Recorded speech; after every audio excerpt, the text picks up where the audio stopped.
Donc il y a énormément de préparatifs, ce que n'imaginent pas les gens d'ailleurs. Le boulot en amont de la projection, c'est important et accaparant. La semaine cinématographique commence le mercredi, donc les rotations se mettent en route du lundi au mardi, suivant les expéditions. Il faut que de toute façon les films soient rendus sur site, au moins le mercredi 14 h, grand maximum.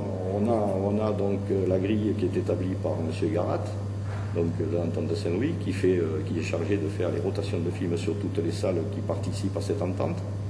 Une fois que les grilles sont adoptées par M. Garat, c'est lui qui nous fait la circulation. Moi, en charge à moi de surveiller que ces copies arrivent bien, les préparer pour qu'elles partent à l'heure, et réceptionner les copies qui arrivent, soit montées, bon ça arrive de temps en temps, soit démontées, et là, le monter, c'est une rotation de copies qui se fait sur des bobines, le film est monté de A à Z. À charge à nous de rajouter devant les bandes annonces qui vont promouvoir les séances suivantes, du mois ou de la semaine à venir. Première des choses, c'est allumer l'éclairage, d'abord d'une, puisque bon, ouais, c'est quand même plus intéressant de rentrer dans une salle qui est allumée que dans le noir. Déjà, la législation professionnelle est très, très importante.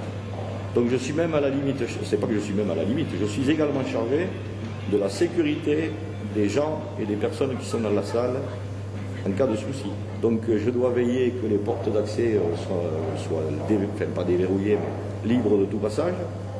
Je m'assure également qu'il n'y ait pas de conneries dans la salle, on ne sait jamais. Bon, la propreté, ne serait-ce que la propreté. Et puis ensuite, une fois que j'ai fait tout ça, je mets en route. Oui. Je suis mon patron dans ma cabine. Voilà. Bon, tout ça, je l'ai appris, pendant la préparation de mon CAP. Et quand j'ai démarré, c'est sûr que je ne savais pas qu'il y avait quand même tout ça à faire. Comme je suis quelqu'un qui n'aime pas faire les choses à moitié, donc j'ai dit pourquoi pas profiter du fait que je sois là à faire de la pratique tous les jours, pratiquement tous les jours, ne pas bénéficier d'un CAP qui peut, bon, bien que mon avenir soit plutôt derrière que devant, mais bon, on ne sait jamais, et puis bon, c'est valorisant. D'autant que Jérôme m'avait dit qu'à terme, il faudrait qu'au moins un des membres de l'ASSO, enfin des personnes qui s'occupent de cinéma, ait ce diplôme. Il n'y a plus qu'à attendre les clients. C'est même opérateur projectionniste. Ça englobe tout ce que peut présenter une mise en scène, enfin une mise en séance. Donc, tous les aspects techniques, ou voir les Lego, enfin, qui ont été décidés par des textes. Hein. Par exemple, les rangées ne doivent pas dépasser 15 sièges. Voilà, et c'est une norme. Donc c'est pour ça que 16, ici il y en a 15.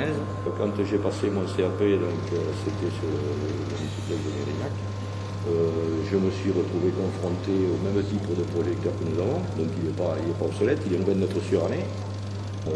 L'image est bonne, l'acoustique est parfaite, hein, donc c'est quand même Dolby Surround, donc c'est quand même. Les sièges sont confortables, on n'est pas. La salle est bien conçue.